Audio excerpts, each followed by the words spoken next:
Et nous sollicitons, nous, conseil de Colonel Kalosou Kabara, de bien vouloir ordonner sa liberté. Très succinctement, voilà ce que j'ai à vous présenter. Et c'est que déjà votre sens est fondé en la matière. Je vous remercie. Pour ajouter simplement à la demande, nous voulons attirer votre attention sur la dégradation de la qualité, la capacité de vue de M. Ibrahima Kamara Di Kalonzo. Aujourd'hui, il se trouve en détention à la maison centrale où il n'a pas accès à un spécialiste susceptible pouvant prendre en considération sa pathologie. Pour preuve, même là où il n'est pas en mesure de vous identifier, vous président, avec la distance. Cela constitue un état de fait.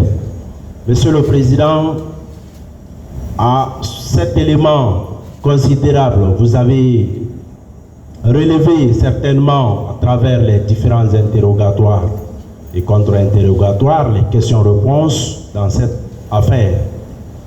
Aujourd'hui, la détention de M. Ibrahima Kamara Di Kalonzo ne saurait nullement être un quelconque moyen nécessaire à la préservation ou à l'aboutissement d'un quelconque objectif pour lequel la détention doit être ordonnée ou maintenue.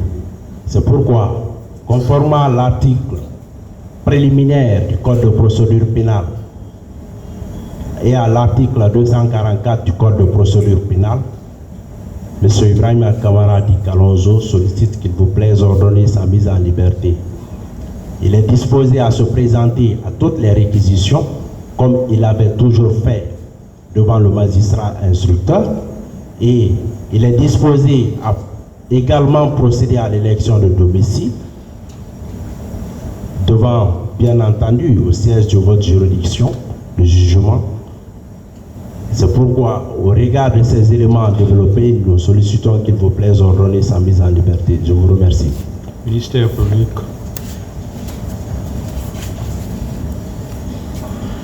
Président, merci honorables assesseurs.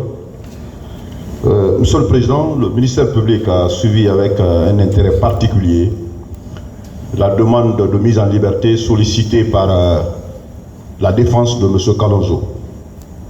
Au motif, Monsieur le Président, que sa détention n'est plus nécessaire pour la manifestation de la vérité, mais également au motif qu'aucun accusé ne l'a cité nommément dans cette affaire.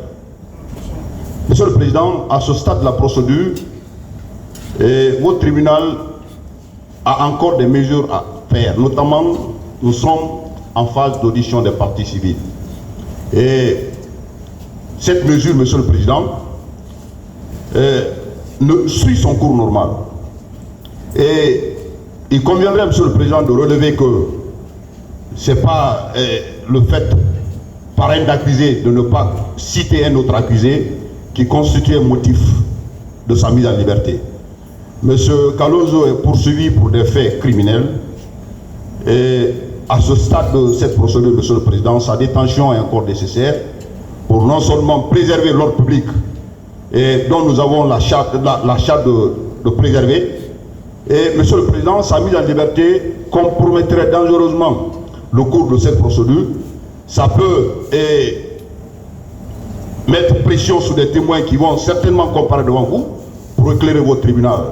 Et pour ces motifs que je viens d'évoquer, Monsieur le Président, honorables assesseurs, le ministère public demande très respectueusement de rejeter purement et simplement cette demande parce que sans objet, elle n'est pas fondée.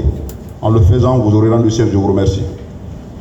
Ministère public et partie civile. Merci, Monsieur le Président. Nous avons suivi avec attention les motivations de la demande de mise en liberté de M. Ibrahima Kamara Kalonzo. Monsieur le Président, à entendre les conseils de M. Kamara, cette demande s'articule autour de 2 points. Premièrement, selon eux, les accusés qui ont défilé à cette barre auraient déchargé M. Kamara. Mais est-ce que les accusés là, ce sont eux qui poursuivent M. Ibrahima Kamara? C'est la grande question. Ils ne sont pas les poursuivants dans ces dossiers. Et mieux que ça, leur parole, ce n'est pas une parole d'évangile, Monsieur le Président. Secondo, il a été indiqué par les conseils de M. Camara que les parties civiles principales l'auraient déchargé. Parler des parties civiles principales suppose qu'il y aurait des parties civiles accessoires ou secondaires ou subsidiaires, ce qui constitue, Monsieur le Président, à n'en point douter, un manque de respect pour les victimes dans cette affaire. Il n'y a pas de partie civile principale, il n'y a pas de partie civile accessoire ou secondaire. Il n'y a que les parties civiles dans cette affaire, Monsieur le Président. Lorsque l'on analyse ces différents points autour desquels cette demande de liberté, Monsieur le Président, a été soutenue, on se rend compte que selon ces conseils-là, cette demande est axée sur son innocence. C'est ça en réalité.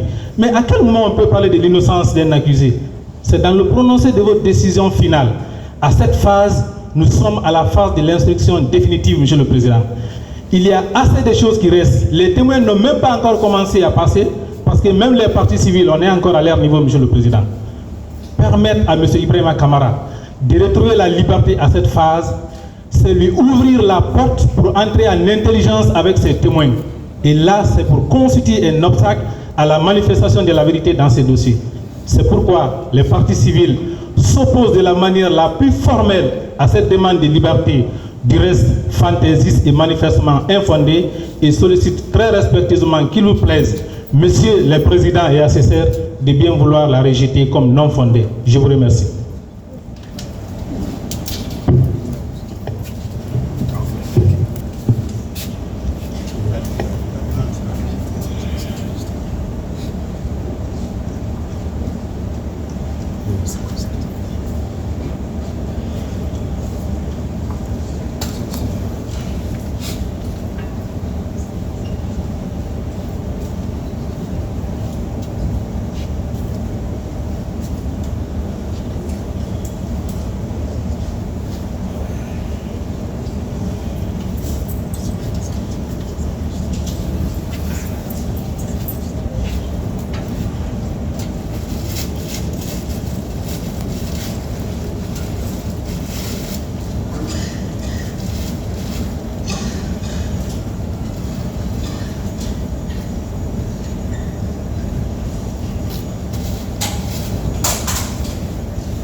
Le tribunal rejette la demande de mise en liberté formulée par M. Ibrahima Kalonzo Kamara et renvoie cette affaire au 3 octobre 2023 pour la suite des débats.